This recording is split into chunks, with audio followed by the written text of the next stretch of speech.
Praise the lord. దేవునికి మహిమ కలుగును గాక. ప్రతిరోజు క్రమం తప్పక వాగ్దానాన్ని వీక్షిస్తున్న ప్రతి ఒక్కరికి యేసయ్య నామంలో శుభవందనములు. సబ్స్క్రైబ్ చేసుకొని అనేక మందికి షేర్ చేసి దేవుని మాటల ద్వారా బలపరచండి. ఈ దినమునకై ఏర్పాటు చేయబడిన దేవుని వాగ్దానము యిర్మీయా గ్రంథము 31వ అధ్యాయము 13వ వచనము. వారి దుఃఖమునకు ప్రతిగా సంతోషమిచ్చి వారిని ఆదరించెదను. For I will turn their mourning into joy and will comfort them. మన దుఃఖమును తొలగించాలి అంటే కేవలం ఆయన చిత్తమే. నీకు సంతోషమును కలుగ చేయాలి అంటే కేవలం ఆయన చిత్తమే. నిన్ను ఆదరించేది ఒక్క దేవుడే. ఆయన నీ జీవితంలో ఏదైనా చేయగల సమర్థుడు, శక్తివంతుడు. దుఃఖముతో ఉన్న నిన్ను నాట్యము చేసేంత సంతోషమును దేవుడు నీ జీవితంలో దయచేయగలవాడు.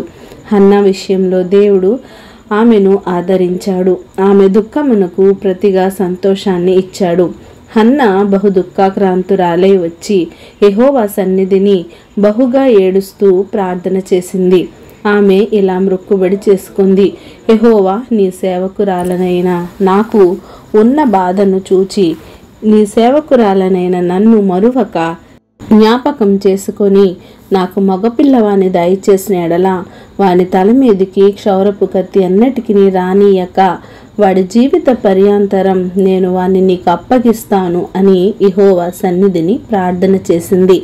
మన దేవుడు ప్రార్థన ఆలకించువాడు, ప్రార్థనకు సమాధానం ఇచ్చువాడు కనుక ప్రార్థించిన రీతిగానే దేవుడు ఆమె దుఃఖమును తీసివేసి దానికి ప్రతిగా తన జీవితంలో సంతోషమును ఇచ్చాడు. సమూయేలును, ఒక గొప్ప ప్రవక్తను ఆమెకు కుమారునిగా అనుగ్రహించాడు. హన్నాను ఆదరించిన వాడు మనలను ఆదరించడా, ఆదరించలేడా? దేవునికి ప్రార్థన చెయ్యి.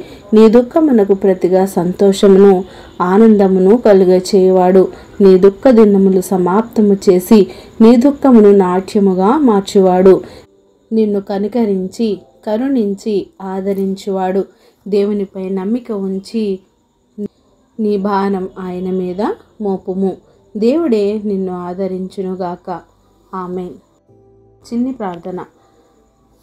సకల ఆశీర్వాదాలకు కారణభూతుడైన మా ప్రియ పరలోకపు తండ్రి, మీరిచ్చిన వాగ్దానమునకై వందనాలు దేవా. ఎవరైతే ఈ వాక్యాన్ని విన్నారో విని విడిచిపెట్టువారుగా కాకుండా వారి హృదయంలో ఫలింపచేయండి. వాక్యానుసారమైన జీవితాన్ని ప్రతి ఒక్కరికి దయచేయండి. వాక్యంలో బలము పొందుకొని దినదినము వినుచున్న వాగ్దానాలన్నీ నాయన వారి హృదయంలో భద్రం చేసుకొని నాయన వాటికి లోబడి జీవించే జీవితాన్ని ప్రతి ఒక్కరికి దయచేయండి. ప్రార్థన అవసరతకొని ప్రతి ఒక్క బిడ్డని సమయంలో జ్ఞాపకం చేసుకోండి. వారి అవసరతలను అక్కరతలను తీర్చండి. ఎగ్జామ్స్ రాస్తున్న ప్రతి ఒక్క బిడ్డని జ్ఞాపకం చేసుకోండి. వారికి సమయోచితమైన జ్ఞానము దయచేయండి.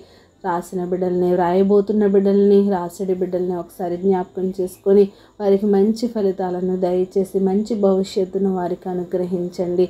సమయానుకూలంగా వారికి మెండైన నిండైన దీవెనను అనుగ్రహించి సమస్త ఘనత, మహిమ, ప్రభావములు మీరే ఆరోపించుకుంటారని యేసుక్రీస్తు ఉన్నత నామమున ప్రార్థించి అడిగి వేడుకొనుచున్నాను మా తండ్రి. Amen. God bless you all.